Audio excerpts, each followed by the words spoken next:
دوستو آپ صلی اللہ علیہ وآلہ وسلم نے ارشاد فرمایا کہ میں اپنی وفات کے بعد سب سے بڑی آزمائش تمہارے لیے تمہاری عورتیں چھوڑ کر جا رہا ہوں۔ ان کے معاملے میں اللہ تعالیٰ سے ڈرتے رہنا، کیونکہ ان کے بارے میں تم سے پوچھا جائے گا۔ اور پھر آپ صلی اللہ علیہ وآلہ وسلم نے ارشاد فرمایا کہ عورت کو مرد کی ٹیڑھی پسلی سے پیدا کیا گیا ہے، اسے سیدھا کرنے کی کوشش نہ کرنا ورنہ اسے توڑ بیٹھو گے۔ عورت نفع حاصل کرنے کی چیز ہے، سو اس سے نفع حاصل کرنا، اسے سیدھا کرنے جاؤ گے تو تم اسے توڑ بیٹھو گے، اور یہاں پر توڑنے سے مراد اسے طلاق دینا ہے۔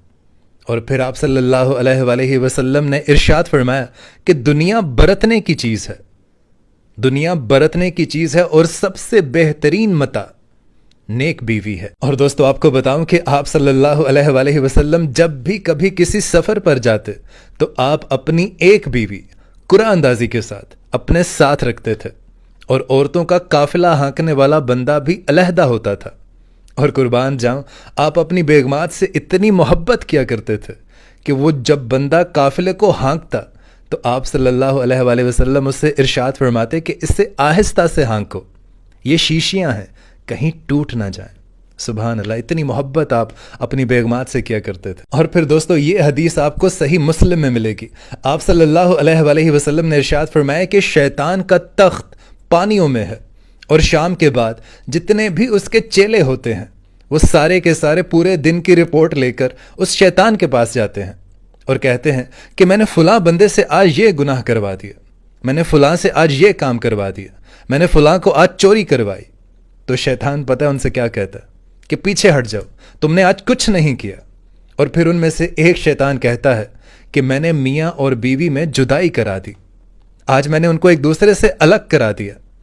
تو پتہ ہے شیطان کھڑا ہوتا ہے، شیطان خوش ہوتا ہے، اپنے اس چیلے کو گلے سے لگاتا ہے اور اس سے کہتا ہے کہ یہ اصل کام ہے جو تو کر آیا ہے۔ اور دوستو آپ کو جان کر یہ حیرانگی ہوگی کہ طلاق وہ واحد عمل ہے جو حلال ہے لیکن اللہ تعالیٰ کو ناپسند ہے، کیونکہ میاں بیوی کا رشتہ بہت ہی کمزور ہوتا ہے، بہت ہی سینسٹیو ہوتا ہے۔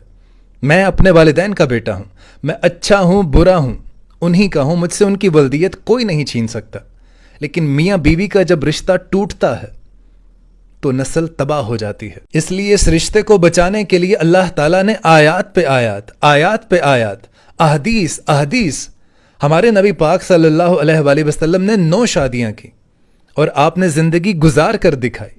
اور ایک عورت کی جتنی بھی نسبتیں بن سکتی ہیں، یعنی آپ صلی اللہ علیہ وآلہ وسلم نے کواری عورت سے شادی کی، مطلقہ عورت سے شادی کی، طلاق یافتہ عورت سے شادی کی، عمر میں بڑی عورت سے شادی کی، برابری سے شادی کی، عمر میں کم سے شادی کی، جتنی بھی عورتوں کی نسبتیں بن سکتی ہیں آپ نے وہ تمام کی تمام شادیاں نبھا کر بتائیں۔ لیکن ہمارا معمہ یہ ہے کہ ہم نے عورت کے بارے میں اللہ تعالیٰ سے ڈرنا ہی چھوڑ دیا ہے، ہمیں آخرت یاد ہی نہیں ہے۔ اتنی دھکیانوسی باتوں پر ایک دوسرے کو طلاق دی جاتی ہے کہ آپ سن کر دھنگ رہ جائیں گے کہ اس وجہ سے طلاق ہو گئی۔ عورتوں کے معاملے میں اللہ تعالیٰ سے ڈرتے رہیں، ڈرتے رہیں۔